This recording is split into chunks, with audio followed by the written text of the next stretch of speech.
নমস্কার ভক্তরা, জয় শ্রীকৃষ্ণ, রাধে রাধে। ভক্তরা, 2026 সালের মকর সংক্রান্তির সকল ভক্তদের আন্তরিক শুভেচ্ছা ও শুভকামনা। পরম সত্য চ্যানেলে আরেকটি নতুন ভিডিও নিয়ে স্বাগতম। ভক্তবৃন্দ, আজকের বিশেষ ভিডিওতে আমরা আপনাদের জন্য 2026 সালের মকর সংক্রান্তি সম্পর্কিত সম্পূর্ণ শাস্ত্রীয়, জ্যোতিষশাস্ত্রীয় এবং ধর্মীয় তথ্য নিয়ে এসেছি। এই ভিডিওটি ভক্তদের মনে প্রায়শই থাকা সমস্ত সন্দেহ এবং বিভ্রান্তির সমাধান করে। এই বছর মকর সংক্রান্তি কখন? এটি কি 14 তারিখে নাকি 15 তারিখে?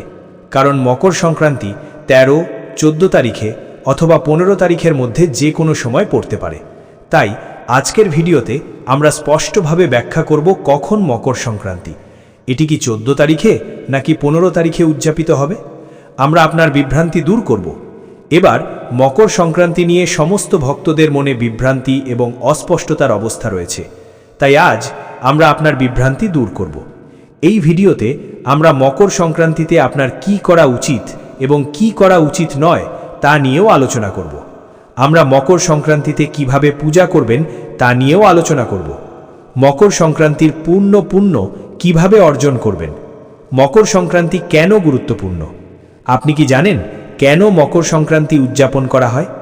মকর সংক্রান্তিতে জপ, তপস্যা, দান, পুণ্যকর্ম, প্রার্থনা এবং পাঠ কেন চিরন্তন পুরস্কার দেয়? এইভাবে আমরা আপনাকে আসন্ন মকর সংক্রান্তি সম্পর্কে বিস্তৃত তথ্য সরবরাহ করব। শুরু করা যাক। তার আগে আপনাকে ভিডিওর শেষ পর্যন্ত থাকার জন্য অনুরোধ করা হচ্ছে, তবেই আপনি সম্পূর্ণ তথ্যটি পুরোপুরি বুঝতে পারবেন। যদি আপনার কাছে ভিডিওটি সামান্য কার্যকর মনে হয় তাহলে দয়া করে এটি লাইক করুন এবং যতটা সম্ভব শেয়ার করুন, যাতে সবাই সঠিক তথ্য পেতে পারে। ভগবান বিষ্ণুর আশীর্বাদ পেতে অনুগ্রহ করে মন্তব্য বিভাগে লিখুন ওম নমো ভগবতে বাসুদেবায়। সূর্যদেব আপনাকে রাজযোগের আশীর্বাদ করুন এবং আপনি সূর্যের মতো উজ্জ্বল হন। তাই সূর্যের আশীর্বাদ পেতে মন্তব্য বিভাগে লিখুন জয় সূর্যদেব। ভক্তরা, চ্যানেলটি সাবস্ক্রাইব করতে ভুলবেন না, কারণ আমরা আপনাকে জ্যোতিষশাস্ত্র এবং পঞ্জিকা ভিত্তিক সমস্ত তথ্য প্রদান করি।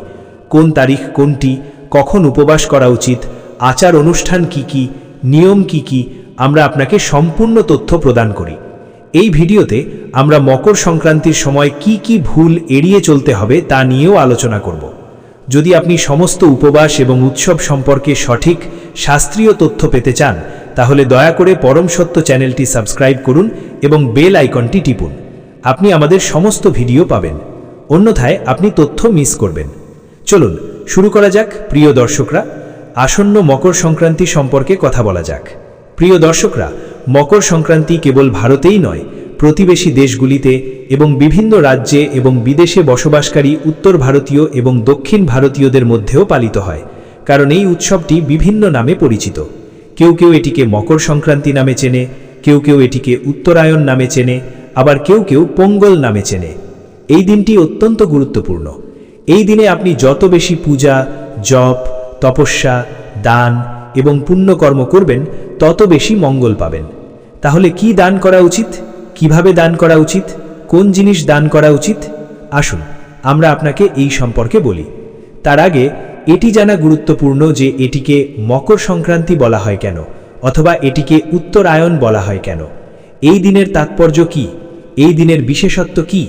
প্রিয় দর্শক, আমাদের চিরন্তন ঐতিহ্য, আমাদের জ্যোতিষশাস্ত্র, আমাদের ক্যালেন্ডার, আমাদের বেদ আমাদের বলে যে দেবতাদের জগতে রাত্রি 6 মাসের সমান এবং দিন 6 মাসের সমান। অর্থাৎ আমাদের বছরে তাদের জন্য একটি দিন এবং একটি রাত্রি পূর্ণ হয়। আপনি জানেন যে সূর্যদেব সর্বদা গতিশীল। তিনি সর্বদা গতিশীল। 12 মাসে তিনি 12টি রাশির মধ্য দিয়ে চলাচল করেন। যখন আমরা সেই 12টি রাশির মধ্য দিয়ে ভ্রমণ করি তখন যা ঘটে হলো, জুন মাসে যখন সূর্য দক্ষিণ দিকে সরে যায়, জুন মাসে যখন দিন ছোট হতে শুরু করে তখন সূর্য দক্ষিণ দিকে সরে যায়। সূর্যের রথ দক্ষিণ দিকে ঘুরিয়ে নেয়, তাই এই সময় দক্ষিণায়ন শুরু হয়। একে কর্কট সংক্রান্তি বলা হয়, কারণ সূর্য যখন কর্কট রাশিতে প্রবেশ করে তখন এটি দক্ষিণ দিকে যায়, এবং কর্কট থেকে যখন ধনু রাশির মধ্য দিয়ে মকর রাশিতে প্রবেশ করে তখন সূর্য উত্তর দিকে সরে যায়। সুতরাং এই 6 মাসের সময়কালে দেবতাদের স্বর্গে রাত্রি হয়, এবং তারপর যখন সূর্য মকর রাশিতে প্রবেশ করে। কখন মকর রাশিতে প্রবেশ করে? মকর সংক্রান্তি কখন আসে? মকর সংক্রান্তি ঘটে, এটি জানুয়ারি মাসে ঘটে, কখনো 13 তারিখে, কখনো 14 তারিখে, কখনো 15 তারিখে। সুতরাং যখন মকর সংক্রান্তিতে সূর্য দেবতা উত্তর দিকে মুখ করেন তখন তাকে উত্তরায়ণ বলা হয়, কারণ সূর্য দেবতা এখন এভাবেই উত্তর দিকে সরে যাবেন। পরবর্তী 6 মাস ধরে সূর্যদেব দক্ষিণ থেকে উত্তরে এবং তারপর উত্তরে গমন করবেন এবং দিনগুলি দীর্ঘ হবে। এই দিন থেকে সূর্যদেব এভাবেই উত্তরে গমন করেন, তাই একে উত্তরায়ণ বলা হয়। সূর্যদেবের রথ উত্তর দিকে যাত্রা শুরু করে এবং এটিকে মকর সংক্রান্তি বলা হয়, কারণ এই দিনে সূর্য দেবতা মকর রাশিতে প্রবেশ করেন এবং এটি দেবতাদের সকাল। এখন কারণ এটি দেবতাদের সকাল, তাই না, এটি স্বর্গের সকাল। এই দিনটি স্বর্গের সকাল এবং দিনটি পরবর্তী 6 মাস স্বর্গে থাকবে। অতএব এই দিনে আপনি যে কোনো পাঠ, পূজা, জপ, তপস্যা, দান এবং পুণ্যকর্ম করবেন তা অসীম পাপের ফলস্বরূপ বলে মনে করা হয়, কারণ এটি স্বর্গের সকাল। আপনি যদি ভোরে দেবতাদের জন্য কোনো কাজ করেন তবে তারা অত্যন্ত সন্তুষ্ট হবেন। আপনি যখন কাউকে সাহায্য করবেন, কোনো ব্রাহ্মণকে দান করবেন, কোনো দেবতার জন্য তর্পণ করবেন, কোনো পূর্বপুরুষের জন্য তর্পণ করবেন, কোনো দরিদ্র ব্যক্তিকে সাহায্য করবেন, ঈশ্বরের উপাসনা করবেন, ঈশ্বরের নাম জপ করবেন, তখন আপনি যে পুণ্য পাবেন তা অপরিসীম হবে। এই কারণেই উত্তরায়ণ এমন একটি সময় যখন আপনি এই সমস্ত কর্ম থেকে অসীম পুণ্য লাভ করেন এবং এই কারণেই মকর সংক্রান্তিতে অনেক ধরনের দান করা হয়।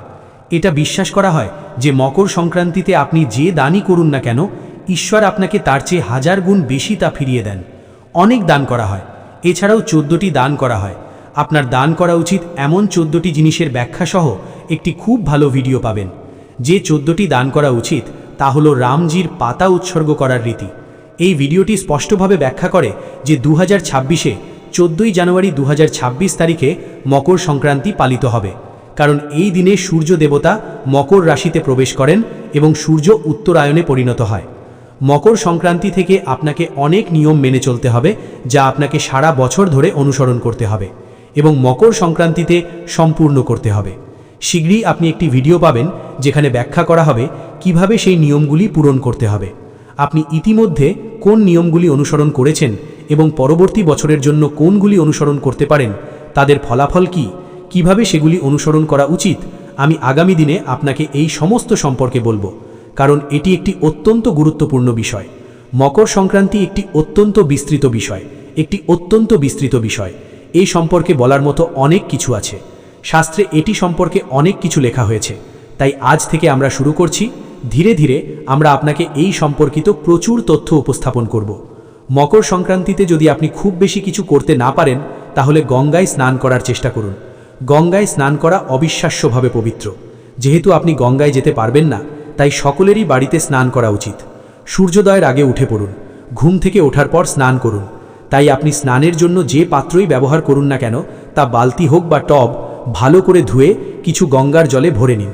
তারপর বিশুদ্ধ জল দিয়ে ভরে নিন এবং হর হর গঙ্গে মন্ত্র উচ্চারণ করে উত্তর দিকে মুখ করে মা গঙ্গার ধ্যান করুন। এই স্নান আপনাকে গঙ্গায় স্নানের সুবিধা দেবে। যদি আপনার কালো তিল থাকে তাহলে স্নানেও কিছু যোগ করুন। এটি একটি অত্যন্ত উপকারী স্নান। যারা গঙ্গায় যেতে পারেন না তাদের সংক্রান্তিতে এইভাবে স্নান করা উচিত। স্নানের পরে পরিষ্কার পোশাক পরুন, আপনার মন্দিরের আচার অনুষ্ঠান করুন এবং আপনার দৈনন্দিন আচার অনুষ্ঠান সম্পন্ন করুন। এরপরে আজ দানের দিন। প্রথমে যদি সম্ভব হয় একজন ব্রাহ্মণকে খাওয়ান। যদি তুমি কোনো ব্রাহ্মণকে খাবার খাওয়াতে না পারো তাহলে তাদের যতটা সম্ভব দান করো। এখন শীতকাল, যদি তোমার আশেপাশে কোনো ব্রাহ্মণ থাকে যে বেদ পাঠ করে, তাহলে শাস্ত্র বলে যে দান সর্বদা একজন যোগ্য ব্রাহ্মণকে দেওয়া উচিত। একজন যোগ্য ব্রাহ্মণ কে? যে ব্রাহ্মণ বেদ পাঠ করে, সৎকর্ম করে, ঈশ্বরের উপাসনা করে এবং বেদ ও পুরাণ পাঠ করে। কারণ যারা বেদ ও পুরাণ পাঠ করে কেবল তাদেরই পুণ্য হবে। যখন তুমি বেদ পাঠ করো তখন তুমি ধর্ম অর্থাৎ ধার্মিকতা, পুণ্য অর্থাৎ পুণ্য লাভ করো। আর যখন তুমি একজন ব্রাহ্মণকে সন্তুষ্ট করো তখন তুমি কি লাভ করো? তুমি আশীর্বাদের আকারে পুণ্য লাভ করো। তবে যদি তুমি একজন অযোগ্য ব্রাহ্মণকে কিছু দাও বা দান করো তাহলে তার কোনো পুণ্য নেই। সে নিজে অনেক পাপ করেছে, তাই তুমি তার পাপের জন্য শাস্তি পাবে। সেই কারণেই শাস্ত্র স্পষ্টভাবে বলে যে তোমার একজন যোগ্য ব্রাহ্মণকে দান করা উচিত। আপনার কেবল সেই ব্রাহ্মণকেই দান করা উচিত যিনি বেদ পাঠ করেন, ঈশ্বরের উপাসনা করেন, সন্ধ্যা প্রার্থনা করেন এবং পূজা করেন। আপনার অন্য কোনো ব্রাহ্মণকে দান করা উচিত নয়। তাই আজই একজন ব্রাহ্মণকে দান করতে ভুলবেন না। যদি সম্ভব হয় একজন ব্রাহ্মণকে খাবার খাওয়ান। দরিদ্রদের দান করুন। দরিদ্রদের জন্য দাতব্য শিবির আয়োজন করুন। লঙ্গর অর্থাৎ খাদ্য বিতরণ কেন্দ্র আয়োজন করুন। যদি আপনি নিজে এটি আয়োজন করতে না পারেন তাহলে লঙ্গর অর্থাৎ খাদ্য বিতরণ কেন্দ্রে দান করুন। অল্প পরিমাণে অর্থ দান করুন, অথবা যদি আপনি কোথাও দরিদ্র শিশুদের খুঁজে পান তাদের খাবার দিন। আর কিছু নয়, বিস্কুট ইত্যাদি। কাপড় বিতরণ করুন, কম্বল শাল বিতরণ করুন। যদি আপনার পর্যাপ্ত টাকা থাকে তাহলে শিশুদের জন্য সোয়েটার পেতে পারেন, দয়া করে তা করুন। আজ যতটা সম্ভব দান করুন, কারণ আজ আপনি যত বেশি দান করবেন ঈশ্বর আপনাকে এই জীবনে এবং এই জীবন ছেড়ে যাওয়ার পরেও তত বেশি দেবেন। এই দান আপনার পুণ্যের মাপ বৃদ্ধি করে। দেখুন দান কিভাবে কাজ করে। যখন আপনি সৎকর্ম করেন তখন আপনার পাপ হ্রাস পায় এবং আপনার পুণ্য বৃদ্ধি পায়। পুণ্যের মাপ বৃদ্ধি পায়। যখন আপনার পুণ্যের মাপ বৃদ্ধি পায় এবং আপনার পাপ হ্রাস পায় তখন আপনার দিনগুলি উন্নত হতে শুরু করে। আপনার আভা পরিবর্তিত হয়, আপনার চারপাশের পরিবেশ খুব পজিটিভ হয়ে ওঠে। সবাই আপনার প্রতি সন্তুষ্ট হবে। তারা আপনার দিকে তাকাতে চাইবে, তারা আপনার সাথে দেখা করতে চাইবে, তারা আপনার সাথে কথা বলতে চাইবে। এটি পুণ্যের প্রভাব। যখন তুমি ভালো কাজ করো এবং পুণ্য অর্জন করো তখন এটি তোমার পুরো শরীরে প্রতিফলিত হয়। এর প্রভাব তোমার ভেতরে পজিটিভ শক্তির প্রবাহ। আর তখন সবাই তোমার সাথে দেখা করতে এবং তোমার সাথে কথা বলতে চায়। তোমার আর্থিক অবস্থার উন্নতি হয়। ঈশ্বরের আশীর্বাদে তোমার খারাপ দিন শেষ হয়। এই প্রভাব তখনই ঘটে যখন এই জীবনে তোমার পুণ্য বৃদ্ধি পায়। তারপর যখন একজন ব্যক্তি সমস্ত আরাম আয়েশের উপভোগ করার পর পরলোকে প্রস্থান করে তখন তোমার প্রস্থানের সময় এই সমস্ত পুণ্য কার্যকর হয়। তুমি যাই দান করো না কেন পথেই তা পাওয়া যাবে, কারণ আত্মার যাত্রা, তা বৈকুণ্ঠ হোক বা যমলোকে, 1 বছর ব্যাপী। যদি কখনো গরুর পুরাণ শুনে থাকো তাহলে এই যাত্রা 1 বছর ধরে চলে। তাই 1 বছর পর বছর শেষ হয়। মাসিক শ্রাদ্ধ অনুষ্ঠান করা হয়, তাই না? মাসিক শ্রাদ্ধ করা হয় কারণ প্রতি মাসে আত্মাদের জন্য খাবার এবং অন্যান্য নৈবেদ্য দেওয়া হয়। এটি 1 বছর ব্যাপী যাত্রা। এই যাত্রায় তুমি সমস্ত সুযোগ সুবিধা পাবে। যদি তুমি জীবদ্দশায় এই সমস্ত জিনিস দান করে থাকো, দান করে মানুষকে সাহায্য করে থাকো, ব্রাহ্মণদের দান করে থাকো, গরুদের দান করে থাকো, গরুদের খাওয়াও, পশুদের প্রতি দয়া করো, তাহলে এই সবই পরকালে তোমাকে সাহায্য করবে। আর যদি না করে থাকো তাহলে ঈশ্বর অবশ্যই ঘুরে বেড়াবেন। তাই ঈশ্বর বলেন এই জীবনে তোমার যথাসাধ্য চেষ্টা করো। আর মকর সংক্রান্তি হলো সবচেয়ে ফলপ্রসূ দিন। এই তিথিটি মনে রেখো যাতে তুমি তাকে তোমার জীবনে গ্রহণ করতে পারো, ঈশ্বরের উপাসনা করো এবং তার ফল পাও। তাই তুমি যে জিনিসই দান করো না কেন প্রথমে তার জন্য সংকল্প করো। জিনিসটি বাড়িতে আনো, বাড়িতে আনার পর হাতে জল ঢেলে দাও। অক্ষত, ভাতের মিষ্টি চালের দানা নাও। দক্ষিণা দান হিসাবে অন্তত 1 টাকার মুদ্রা রাখো। 3 বার জপ করো, ওম শ্রী বিষ্ণু, ওম শ্রী বিষ্ণু, ওম শ্রী বিষ্ণু। তোমার নাম, তোমার গোত্র, তুমি যেখানে বসে সংকল্প নিচ্ছ তার বাড়ির নম্বর, এলাকার নাম, শহরের নাম, মাঘ মাস, কৃষ্ণপক্ষ একাদশায়াম পুণ্যতিথি, সূর্য উত্তরায়ণ মকর সংক্রান্তি, নিমিত্তার্থায় আয়ু আরোগ্যতা প্রাপ্তায়া, ভগবান বিষ্ণু প্রসন্নার্থায় অমুক বাস্তু দানাম সংকল্পম। সমষ্কৃত সেখানে যে জিনিস দান করছো তার নাম নিয়ে বলো, সৌ শ্রী বিষ্ণু শরণং প্রপদ্য। এই জলটি তুমি হাতে নিয়েছো। প্রথমে তোমার হাত চারদিকে নাড়াও। তোমার হাত দুটো জিনিসপত্রের চারপাশে ঘুরিয়ে ঈশ্বরের চরণে নিবেদন করো। ঈশ্বরের কাছে প্রার্থনা করো, প্রভু আজ এই মকর সংক্রান্তিতে আমি আমার বিশ্বাস এবং সামর্থ্য অনুসারে এই সমস্ত জিনিসপত্র অভাবী অথবা ব্রাহ্মণকে দান করছি, দয়া করে সেগুলো গ্রহণ করো। তারপর তুমি যাদেরকে দান করার জন্য এনেছো তাদের দাও। যদি তুমি টাকা দান করো তাহলে তোমার সংকল্পে পরিমাণ এবং পরিমাণ লিখে রাখো, যাতে উল্লেখ করো যে তুমি এই উদ্দেশ্যে এত টাকা একজন নির্দিষ্ট ব্যক্তিকে দিচ্ছি, কারণ অনেক লোক তা বহন করতে পারে না। অনেক জায়গায় এই আচার অনুষ্ঠানগুলিও করা হয় না, তাই তারা কেবল দান পাঠায়। আমাদের অনেক দেশ থেকে এমন লোক আছে যারা এটা করে, কারণ সেখানে এই আচার অনুষ্ঠানগুলি করা হয় না। তারা বলে, পণ্ডিতজি আমরা তোমাকে এই কাজের জন্য দান পাঠাচ্ছি, দয়া করে আমাদের জন্য এই কাজটি সম্পন্ন করো, অথবা তুমি নিজেই পোশাক নিতে পারো। তারা অনেক কিছুর পরামর্শ দেয়। অনেক সময় যখন আমাদের মন্দিরে ভোজের আয়োজন করা হয় তখন তারা ভোজের জন্য টাকা পাঠায়, বলে আমরা তোমাকে ভোজের জন্য এই পরিমাণ অর্থ প্রদান করছি। তারা সেখান থেকে টাকা পাঠায়, এখানে তাদের নামে একটি ভোজ অনুষ্ঠিত হয়। তাই আপনিও এইভাবে দান করতে পারেন। আজ আপনাকে সূর্য দেবতার পূজা করতে হবে। আপনি কিভাবে সূর্য দেবতার পূজা করবেন? স্নান করে এই দানশীলতামূলক কাজটি করার পর আপনি এখন সূর্য দেবতার পূজা করবেন। সূর্য দেবতার পূজা করার জন্য একটি তামার বা পিতলের পাত্র নিন, তাতে কিছু গঙ্গা জল ভরে নিন, তারপর বিশুদ্ধ জল দিন, সামান্য সিঁদুর এবং একটি লাল ফুল যোগ করুন এবং তারপর সূর্য দেবতাকে উৎসর্গ করুন। ওম সূর্যদেবায়া নমঃ। সূর্যের কাছে প্রার্থনা করুন, এ সূর্যদেব, আজ তুমি উত্তরায়ণে প্রবেশ করছো। আমি তোমার পূজা করি, আমাকে আশীর্বাদ করো এবং আমার জীবনের ঝামেলা থেকে মুক্তি দাও। সূর্যের এই পূজা আজ খুবই ফলপ্রসূ। খরমাস শুরু হতে চলেছে। খরমাসের ভিডিওটি দেখুন। খরমাসের সময় পুরো 1 মাস ধরে সূর্যের পূজা করা হয় এবং আপনি যত বেশি পূজা করবেন আপনার ভবিষ্যৎ তত উজ্জ্বল হবে। সূর্যের পূজা করলে আপনার মুখ উজ্জ্বল হবে। খরমাস খুবই উপকারী, এটি দেখুন। যদি আপনি ভিডিওটি খুঁজে না পান তাহলে দয়া করে কমেন্ট বিভাগে লিখুন। তাই মকর সংক্রান্তিতে আপনার অবশ্যই সূর্য দেবতার পূজা করা উচিত। আমি আপনার জন্য সূর্য দেবতার উদ্দেশ্যে নিবেদিত উপাসনা স্তোত্রটিও আপলোড করব। এটি খুবই সহায়ক হবে। সেই দিন উপাসনা স্তোত্র শুনুন, এর পুণ্য অপরিসীম। তাই এইভাবে মকর সংক্রান্তি উদযাপন করুন। স্নান করা খুবই গুরুত্বপূর্ণ, দান খুবই গুরুত্বপূর্ণ এবং সূর্যের পূজা করা খুবই গুরুত্বপূর্ণ। এমনকি যদি আপনি কেবল এই 3টি কাজ করেন তাহলেও আশীর্বাদ পাবেন। অন্যথায় যতটা সম্ভব নিয়ম মেনে চলুন। আর 14টি গুরুত্বপূর্ণ দান কি, আর সেই 5টি দান কি যা আপনার জীবন বদলে দিতে পারে?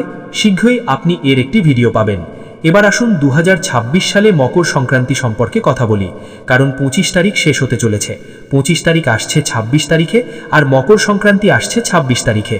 জানুয়ারিতে আর অল্প সময় বাকি আছে, কারণ সূর্য দেবতা মকর রাশিতে প্রবেশ করছেন। 14 জানুয়ারি একাদশী হবে 3:07। ষষ্ঠীলা একাদশীও হবে এবং এই দিনটি 14 জানুয়ারি পড়ে। যদি আমরা দিনের কথা বলি তাহলে বুধবার হবে, তাই এবার মকর সংক্রান্তি 14 জানুয়ারি পালিত হবে। 14 থেকে 15 তারিখের মধ্যে যে কোনো বিভ্রান্তি দূর করুন এবং 14 তারিখে যথাযথ আচার অনুষ্ঠান এবং আনন্দের সাথে মকর সংক্রান্তি উদযাপন করুন। প্রিয় ভক্তগণ, মকর সংক্রান্তি কেবল একটি উৎসব নয়, বরং জীবনে নতুন শক্তি, নতুন দিক নির্দেশনা এবং নতুন সংকল্পের জন্য একটি শুভ উপকরণ। এই পবিত্র দিনে সূর্যদেব তার উত্তরায়ণে আমাদের বার্তা দিচ্ছেন যে অন্ধকার থেকে আলোর দিকে, নেতিবাচকতা থেকে সাতিবাচকতার দিকে এবং অলসতা থেকে কর্মের দিকে এগিয়ে যাওয়াই জীবনের আসল পথ। এই দিনে ভক্তিপূর্ণ স্নান, দান, জপ, তপস্যা এবং সূর্যের উপাসনা কেবল বর্তমান জীবনের দুঃখ কষ্ট দূর করে না, বরং আগামী বছরটিকে সুখ, সমৃদ্ধি এবং শান্তিতে ভরিয়ে তোলে। অতএব এই মকর সংক্রান্তিতে যতটা সম্ভব দান করুন, অভাবীদের সেবা করুন এবং সূর্যদেবের কাছে আপনার জীবনকে আলোকিত করার জন্য প্রার্থনা করুন। যদি আপনি এই পবিত্র তথ্যটি দরকারি বলে মনে করেন তাহলে ভিডিওটি লাইক করুন, পরম সত্য চ্যানেলটি সাবস্ক্রাইব করুন এবং কমেন্ট বিভাগে জয় সূর্যদেব লিখে আপনার ভক্তি প্রকাশ করুন। ভগবানের আশীর্বাদ আপনাদের সকলের উপর বর্ষিত হোক। হরে কৃষ্ণ।